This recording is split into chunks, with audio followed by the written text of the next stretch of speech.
2:00 a.m. A single father received an incorrect call. Nevertheless, he arrived, and the AIS requested that he remain indefinitely. The phone of Mark Bailey. At 2:03 a.m., it buzzed on the bedside table. Late calls are never nice. Thus, panic was his initial response. His pulse was pounding as he scrambled for the phone, expecting to hear horrible news about his elderly mother or daughter, but the voice on the other end was neither. "Please, I need someone.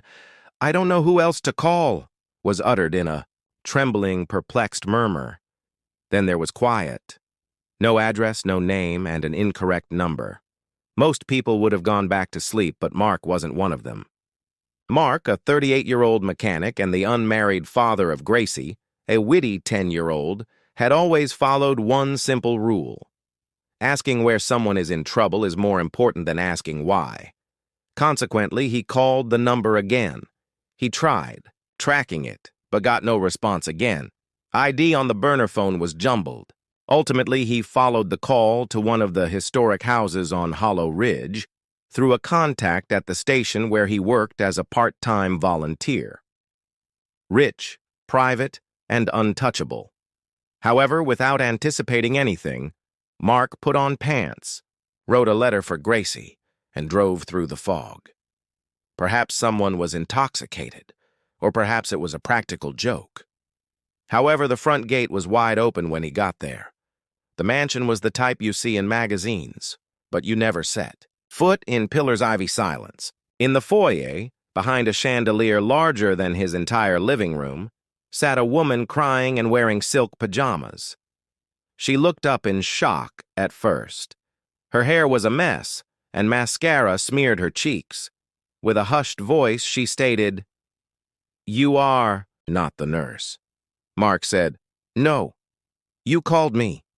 She looked at his face for a long moment. She simply said, "Okay, come in," after that. Her name was Lena Aldridge. Indeed, Aldridge was the one who made news for the Aldridge shipping fortunes. Life of a paparazzi jetette. However, she appeared to be a forlorn girl in an overly large mansion that night. The call wasn't intended for him, it turns out. She was attempting to contact the grief counselor who was on call. 6 days prior, her fiancé had perished in a skiing accident in Switzerland. Since then, she had been by herself in the estate. "I just wanted someone to answer," she remarked. Mark sat and listened for 3 hours without saying anything. The light was rising when Mark got up to go, but Lena murmured softly, "Can you stay just for breakfast? You don't even have to talk." He did. The following day, she inquired if he would return. Not yet, but still in love. As a little reminder that someone would arrive, Mark visited every few days for weeks. Lena gradually came back to life, sometimes with stories about Gracie and other times just to sit quietly. One afternoon, she brought an old poetry book and freshly brewed coffee to his garage. She said, half smiling, "I figured you could use something other than oil and wrenches." He had never seen her smile that broadly before. "She told me yesterday that I'm the first grown-up she's ever seen cry without apologizing for it," Lena said, turning to Mark as Gracie studied her piano in the estate's great music room one evening.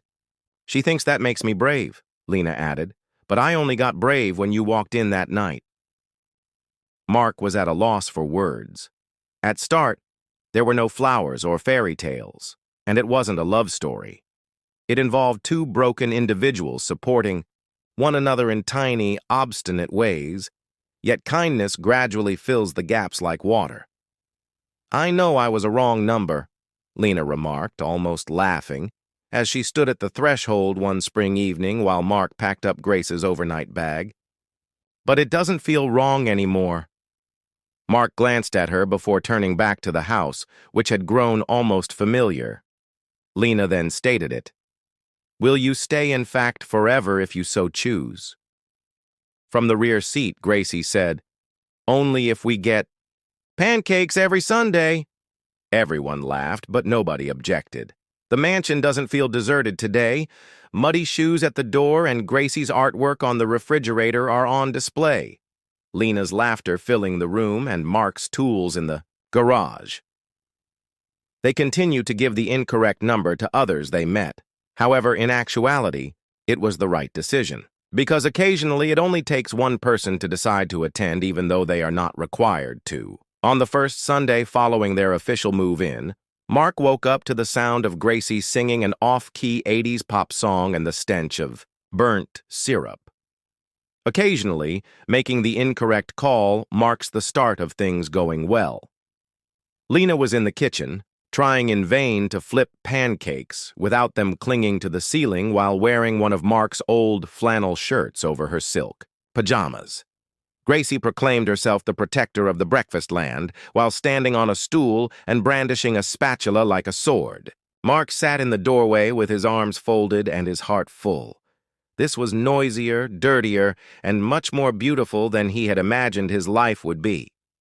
When Lena saw him, she grinned and asked, "You okay?" He said, "Yeah, I think I'm exactly where I'm supposed to be." They strolled across the garden that had previously been overtaken by grief and stillness that day. It now flourished not only with flowers but also with chalk drawings, laughing, and the odd, stray soccer ball. Lena grabbed his hand as she reached down. She added, "It wasn't a big show, just quiet and sure.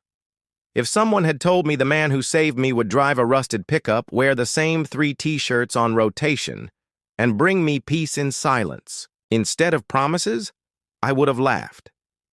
"Not a bad resume, though," Mark shrugged. She gave his hand a squeeze. "It's perfect." After Gracie dozed out that evening while they were watching a movie together, Lena muttered, "You didn't just answer the wrong number. I had a prayer answered that I couldn't even put into words." "We all got lucky," Mark whispered softly, turning to face the woman cuddled next to him, and then the sleeping girl on his chest. "But I think we made it count," he said. The trees outside rustled in the breeze. The house's interior no longer echoed desolately. It throbbed with vitality and second opportunities. Given that love doesn't always knock, at 2 a.m., it occasionally dials the incorrect number, and occasionally you respond. In the weeks that followed, life became stable, imperfect, but genuine. Mark continued working at the garage even though Gracie made friends at her new school and continued to tell everyone that her father had saved a princess who lived in a mansion. Lena would laugh when she heard that and go on to say that he had saved a weary woman in pajamas who hadn't combed her hair in 4 days. He urged that I mend things because that's what I do. In addition, I need a location where people don't mind getting their hands dirty. Lena made no attempt to alter him. Every night when he worked late, she simply kept the porch light on, packed his lunch, and tucked messages into his jacket pocket. Instead of attempting to save her, he listened, stayed, and allowed her to grieve as it came to her in waves. Not expecting her to act as though it had never happened. Nobody ever grasped that aspect of mourning.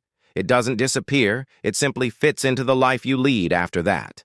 Lena once threw a little dinner for the employees who had been with the estate for a long time before she could open her own mail. You know, this house never felt like a home until the day a man with oil under his nails walked through that door like he'd been sent, Elsie, her veteran housekeeper, said as she lifted a glass during dessert. No one said anything for a moment. Gracie then puffed up a mouthful of strawberry pie. "You mean my dad?" Everyone chuckled, but it was the kind of laugh that was accompanied by tears. I used to worry that I would always be alone, but later that night, as Lena and Mark sat under the stars with their bare feet linked, she muttered something she hadn't before said aloud. That the only things people would notice about me would be money and tragedy.